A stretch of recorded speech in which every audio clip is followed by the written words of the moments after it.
people, for some strange reason, fewer people are getting the flu jab. Flu cases have apparently quadrupled this winter, which is pretty serious. I mean, flu, as such, can't be dismissed. It's a pretty serious thing.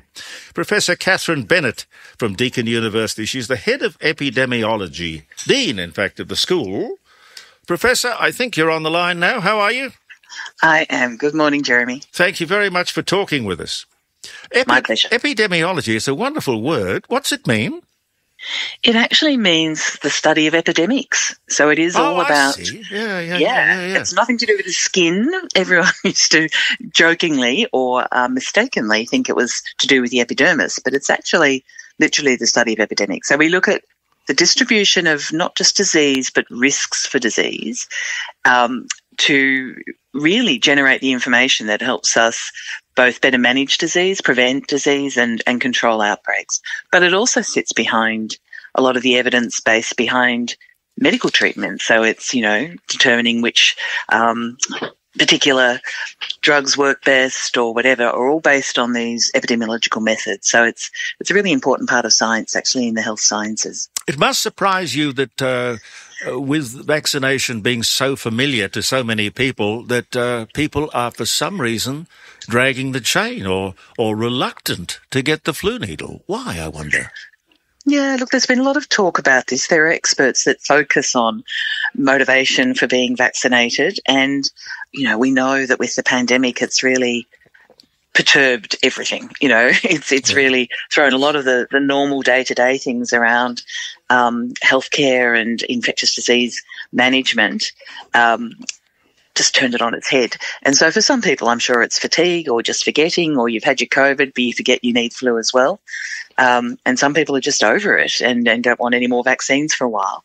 But we have seen this resurgence with flu, and it can affect young people. And we've heard stories in the media about some young people, children and babies, who actually can become very unwell if they contract flu and get these either secondary infections, or the flu itself can trigger more complex disease. So we shouldn't take it lightly.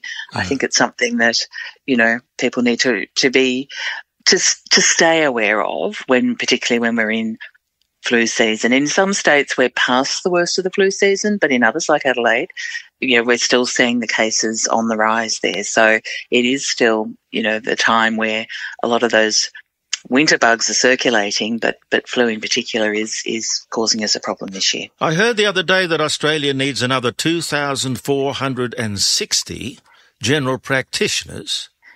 I don't know whether that means that people are leaving general practice or aren't attracted to it in the first place.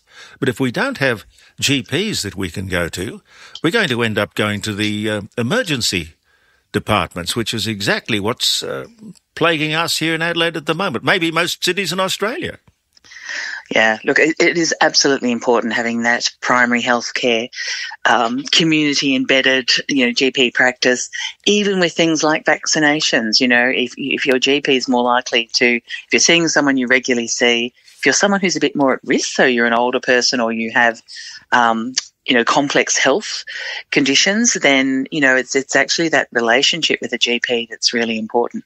You can get things like your flu shots at pharmacies now in a lot of places. Yeah. But you're right, that primary health care in the community is really important. And we've worried about regional, the distribution of the medical workforce and making sure that regional centres are really covered well. That's been a struggle in recent years. But now looking at an overall reduction, and you're right, it was another one of the areas that the pandemic really strained our health system. Yeah. And so there have been people who've, some who came back from retirement and did more work through COVID, but, the concern is that more people are leaving sooner and that we do see burnouts. Am I right that there's some sort of inquiry going on or about to start involving the COVID epidemic or pandemic and our approach to it and our handling of it? Oh, there's been quite a few inquiries and reviews at both state and national level. I'm actually part of a panel looking at the Australian government response that reports later this year. So there is a lot of reflection, really important to learn everything we can from the pandemic that we went through and how we responded, so that we're in a better position next time. So we did well. Yeah. We have to remember that compared to other parts of the world. We did manage to hold off the virus till we had high vaccination rates. That reduced the amount of severe illness. That helped protect our health system. So we did well, but it's always tough going through a pandemic. But you always want to know how we could do it even better. So being really important to reflect on this and learn from this. And so all these inquiries are a really important part of that future protection. Yeah, I was quite confused as to why people were so critical of decisions that were made, because after all, there's no dress rehearsal. People are going to make mistakes. They are going to overreact. It must be a very difficult thing to be responsible. And you say, if I make the wrong decision here, people are going to die. And the fear that we saw in the early days of the pandemic, watching what was happening overseas, particularly places like Italy and America, places where you couldn't imagine that, their health systems were completely overwhelmed in some areas. And that is a shock, and as you say, for decision makers as well. And we do, the response that's employed in a pandemic setting, when you do have the opportunity to be cautious, is what they call the precautionary principle. So you need to act early, and you put things in place even before, while you're still learning about the virus and transmission and so on. You put things in place in order to basically, assess where you're at, and then you can modify it as you learn more as you go along. So, and we have the benefit of geographical isolation that we could use to our advantage as well. So you're right, it's a really tricky time, but it is important to plan, to prepare, and to run the exercises that mean it isn't the first time you're doing some of these things, that you are developing, designing, modifying all the time your protection in place for things like pandemics. I can remember the polio epidemics of the 50s. And people overreacted with that as well. I remember my mother used to walk my brother and I down the middle of the road because she wasn't going to come in contact with anybody on the footpaths. People do things they do extraordinary things at extraordinary times. Well, that's right. And if you don't know, and your mother and many other people in that generation would have seen firsthand the devastating effects of polio. Terrible. Things we forget, because thankfully we've lived in a world in Australia where we don't see that vaccine preventable disease now, but it's something that once you've seen it, and particularly the way it affected young people, I'm not surprised that she was taking such precautions, not knowing quite exactly what the safety barriers were, so you go extra conservatively. But it comes back to that story about vaccines, doesn't it? Yeah. And I think the better they work, the less likely people are to be motivated by that prevention aspect, because most people haven't seen measles. A lot of doctors in Australia haven't seen measles. And so it just takes away that driver, to say, well, I don't want my child to go through that. I want my child to be vaccinated. But if you haven't seen the disease because vaccine has worked so well and we've had very high vaccination rates, which has kept us safe, you don't want to see that fall away. And we always see outbreaks of some diseases, like we're seeing whooping cough and pertussis in the UK at the moment, a vaccine preventable disease, but very young babies can't be vaccinated for it when they're too young. But if their siblings aren't vaccinated, then they become more exposed. And sadly, they've lost 10 young babies' lives to whooping cough in the UK. So again, that only a small pullback on vaccination rates can actually have flow-on effects that be absolutely devastating. So we don't want to forget how important these vaccines are against these vaccine preventable diseases. Just because we in the past have done so well, we don't have. I don't have that. I don't quite know how it works, but with the flu vaccine, you guys have got to kind of guess, I suppose, what to put in the vaccination, because you don't know what strain the flu is going to be like, what the flu is going to be like next season. So, and you've got to be, I guess, working on next season's vaccine even now. How do you know what's over the horizon? Well, it's a really good point. They do, it's a very educated guess. But what we do is because, of course, the Northern Hemisphere has their winter between ours, you watch what's happening in the Northern Hemisphere because that then predicts what's happening in Australia. In the past, we did have to start planning for the next vaccine now, as you say. But now with advances in vaccine technology and a shortening of the time it takes to physically produce vaccines, it means they can make that decision later. So they can start to watch the shift in variants that are circulating in the Northern Hemisphere as they go into their winter, and then that gives us a much better idea about what might be happening in Australia. And so each year, one of the first things they do in watching the flu season as it starts to take off in Australia is to look at the match with the vaccine. But the later you can leave that decision about what you're going to put in the vaccine, the better a match it will be. So we do pretty well, actually, but it's it's one of those things that actually the being out of sync with the Northern Hemisphere helps us, and they use our data from winter to inform their next winter as well. What about this Legionnaire's disease that seems to be, I don't know if it's sweeping Melbourne, but you've certainly had a few cases. Well, they're up to 100 now, or over 100 potentially. What we see Legionella each year, it exists in natural water systems, but where we see outbreaks, often it is linked to cooling towers. They've brought in strict regulations around cooling towers associated with industrial sites and so on. And that includes regular cleaning and inspections and so on. So that's really reduced the number of outbreaks we see, but they can still happen, as we have learnt in Melbourne. So they think they've found the cooling tower, one that they tested.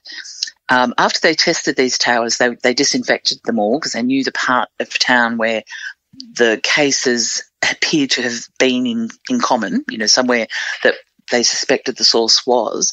So each time they tested, they then disinfected. And so they didn't wait for the test results, which is the right thing to do, because as it turned out, one did come back positive for Legionella. But at least they'd shut down the risk of that tower some days ago. But Legionella actually has a long incubation time for some people. Some people get sick within a couple of days. Some people it can take 12 days, maybe even longer.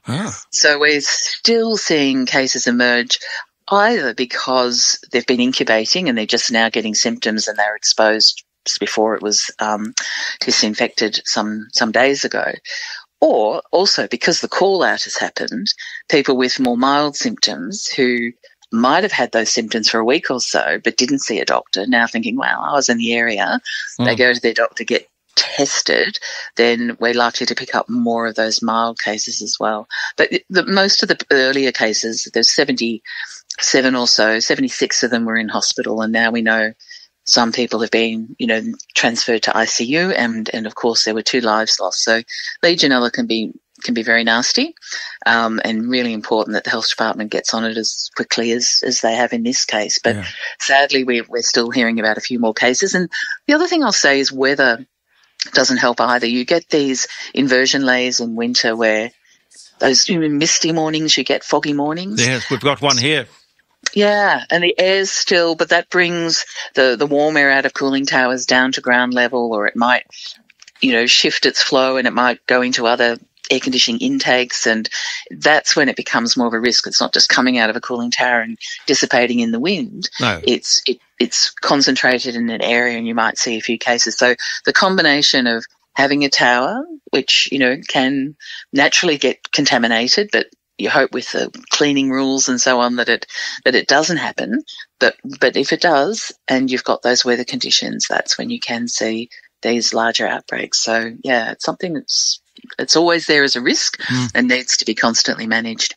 Well, in Adelaide, I think it's probably just because of our climate, evaporative air conditioners, that's sort of the unit on top of domestic houses, suburban houses, are very, very common. I would imagine that could be a source of Legionella. I haven't heard that being associated with major problems, but again, it's something where we do get these sporadic cases. There usually are hundreds of cases a year that might be linked to even a spa bath or, some other water supply. So it is there in nature, and you can get these local contaminations. But I haven't heard of a general kind of public health warning around evaporative. coolers, but at the same time, they're the sorts of things that health departments look at all the time, and where epidemiologists are really important, because if they start to see some cases and there's a common pattern, that they are people living in houses with evaporative coolers that haven't been cleaned for a while or whatever, then they would let us know. So that's where those public health messages are really important, just to know where risks might be and how we can better manage them. But I haven't heard that with Legionella. You're never going to get bored, are you, Professor? I heard this morning that there's a Mpox or monkeypox epidemic sweeping Africa. And I guess it's not going to just sweep Africa. It can get out, can't it? Well, it did. We had this for the first time. We had, after someone unknowingly took Mpox out of Africa and into a festival in Europe a couple of years ago in 2022, was it, or 23? But someone who actually then passed it on to other people, and people who were at that festival took it back home in the UK, to Australia. We went literally around the world, and it was managed. It was managed well in Australia by the public health community, but at the same time, we realised that this virus, which usually just stayed locally, and because it's very obvious if you've got the pox symptoms, that people know they have it, they manage it, they're less likely to infect other people because they know themselves that they have this monkeypox. What are the symptoms? Well, you actually develop these lesions. Oh, so like smallpox. Like smallpox. Yeah, like smallpox, not as severe, but it was also, you can get it on the skin and face, which is what they're seeing in the variants now. Others might be more hidden, so people might have been infected and not even known they had lesions because they were hidden. It was sexual transmission is one risk factor, and so people could be passing it on without knowing, and that's probably why it did spread around the world. The current one, though, has a higher mortality rate in Africa, and it's now, again, usually that works against the virus because people get on top of it very quickly. You can see who's unwell, you isolate people, you treat them, and you stop spread. But this seems to have the terrible combination of being easily spread but also a really nasty version of the virus. So they're watching it closely. Again, if you had something like this start to spread across other countries, international borders, then it is a real concern because, these different to COVID and flu, not a respiratory illness in the same way. It's usually skin-to-skin contact or sharing clothes or towels and things. Yeah. But still something really difficult to manage, and you do not want these more severe versions of these viruses getting out of control. I think I could easily become a hypochondriac. Or an epidemiologist and help solve the problem. Then you wouldn't be quite so frightened. Professor, thank you very much for talking with us. I really appreciate your time. I know how busy you are. And pleasure. Thanks, Jeremy. Can I refer people to your podcast about COVID? I don't have a regular podcast. This is the one that this is the one that says what the pandemic revealed about our health system: the good, the bad, and the ugly. Oh. Yes, that one. That one. No, very good. Thanks, Jeremy. Thank you, Professor. Cheers. Bye. Thank you very much for talking with us. Katherine Bennett, Professor Katherine Bennett, Head of Epidemiology.